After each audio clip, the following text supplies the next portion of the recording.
Hello friends, कसे आहात सगळे? आय होप स्वामींच्या कृपेने सगळ्याजणी छान असताल.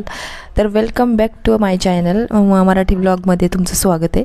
तर काल मागच्या ब्लॉगमध्ये तुम्हाला ग्रेव्हीचं 3 ग्रेव्या सांगितल्या होत्या. त्याच्यामध्ये रेड ग्रेव्ही मी थोडी तशीच ठेवली होती. तर आज ती रेड ग्रेव्ही मी पूर्ण करणार आहे, कारण आज आहे चिवचा बड्डे. तर मग ठीक आहे, तर आपण ही रेड ग्रेव्ही तयार करून घेऊया. आणि हे बॉईल केलेले जे टोमॅटो आहेत ना, शिजून घ्यायची आहे त्याच्यामध्ये. आणि जी वॉटरमेलन सीड आणि जे काजू आहेत ना, त्याची पेस्ट केलेली आहे ना आपण, तर ती व्हाईट ग्रेव्ही जी आहे ती याच्यामध्ये ॲड करायची 1 कपभर म्हणजे. आणि थोडीशी उकळी आणून द्यायची. आणि आपल्याला जरा घट्ट वाटलं असेल ना, तर मग त्याच्यामध्ये फक्त कोमट पाणी थोडं हाफ फुल पात्रभर टाकायचंय. आणि इथे मी लाल तिखट पण टाकलंय, कारण चवीसाठी लाल तिखट. आणि किंवा मग बेडगी मिरचीची पावडर सुद्धा आपण टाकू शकतो. आणि हो, मीठ आणि कलर टाकायला अजिबात विसरायचं नाही, कारण पनीर टिक्क्याला कलर असला तर भाजी खूप छान दिसते, दिसायला छान दिसते. आणि लागायला तर ही 100% हॉटेल स्टाईलच्या वरच लागते. तुम्ही अशा प्रकारे करून बघा नक्की, जर हवी असेल तुम्हाला जर gravy hotel style paneer tikka gravy, तर मग मी तुम्हाला सेपरेट त्याचा व्हिडिओ बनवून देईन. तर तुम्ही मला तसं कमेंटमध्ये सांगा.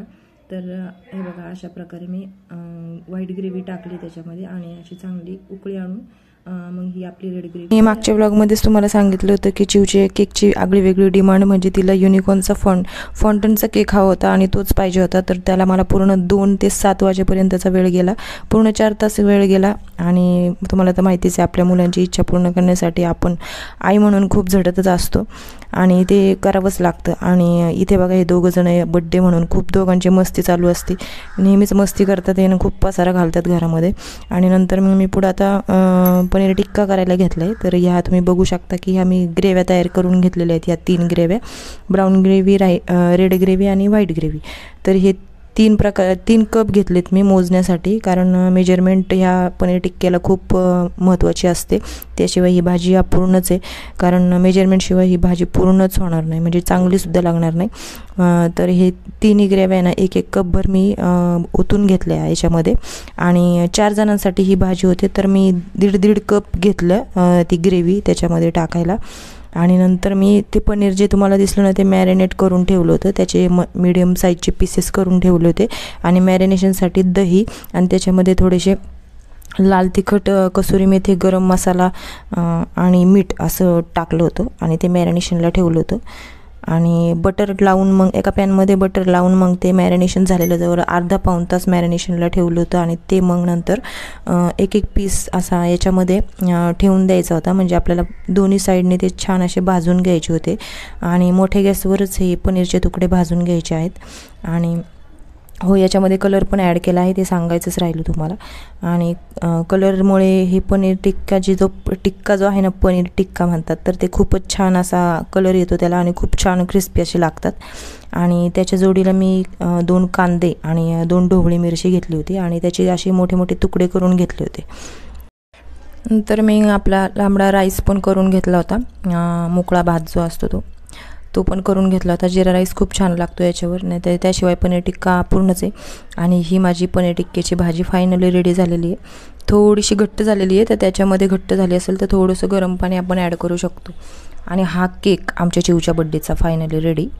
तर बघा, तुम्ही बघू शकता किती छान झाला आहे. आणि पुढे आता परीचा ड्रेस घातलेला आहे आमच्या चिवनी. ती पण डिमांड होती तिची परीच्या ड्रेसची. तर फक्त फ्लिपकार्टवरनं 128 रुपयाला हा ड्रेस घेतला आहे. पूर्ण सेट मिळाला आहे त्या ड्रेसचा. तर बघा किती छान दिसतोय हा ड्रेस, म्हणजे मला खूपच आवडला. आणि आमचं फोटोशूट चालू झालं इथेच. पहिलं फोटोशूट काढून घेतलं बड्डेच्या आधी.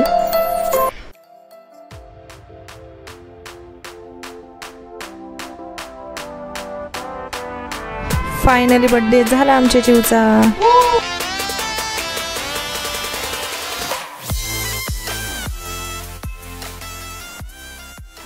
झाला आमचा पूर्ण बड्डे. आणि ह्यावेळेस कसे आम्ही फुगे वगैरे काहीच लावले नाही, एकदम साध्या पद्धतीने बड्डे केला घरच्या घरीच. कुणालाही बोलवलं नव्हतं, बाहेरच्यांना मुलांनासुद्धा बोलवलं नव्हतं. जस्ट आता पुढचा बड्डे खूप मोठा करणार आहोत आम्ही. आणि आता पार्टी टाईम जेवायचा. तर चला, पनीर टिक्का आणि रोट्यांबरोबर मस्त मेजवानी चालू करणार आहोत. तर इथं माझा भाचा पण आला होता, तर त्याने पण जरा रोटी लाटायचा प्रयत्न केला, पण त्याला काही जमलं नाही. तर मग मीच घेतलं, पटापट लाटून घेतलं. तर रोट्या मी कशा करते बघून घ्या. म्हणजे मैद्याची रोटी, त्याच्यामध्ये जरा 2-3 इन्ग्रेडियंट टाकूनच ते पीठ फुगून वगैरे घेतलं, ईस्ट वगैरे टाकून.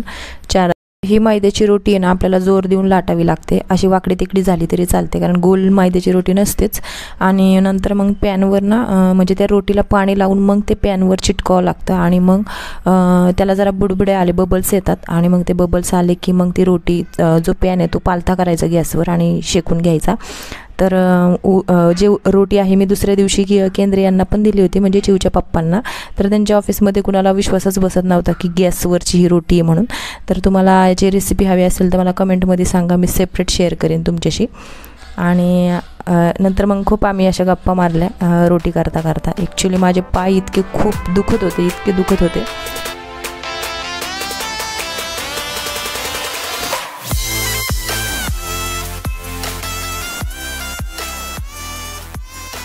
तर चला, कसा वाटला आजचा बर्थडे व्लॉग मला कमेंट करून नक्की सांगा. आणि नवीन असाल तर आपल्या चॅनलला सबस्क्राईब करा.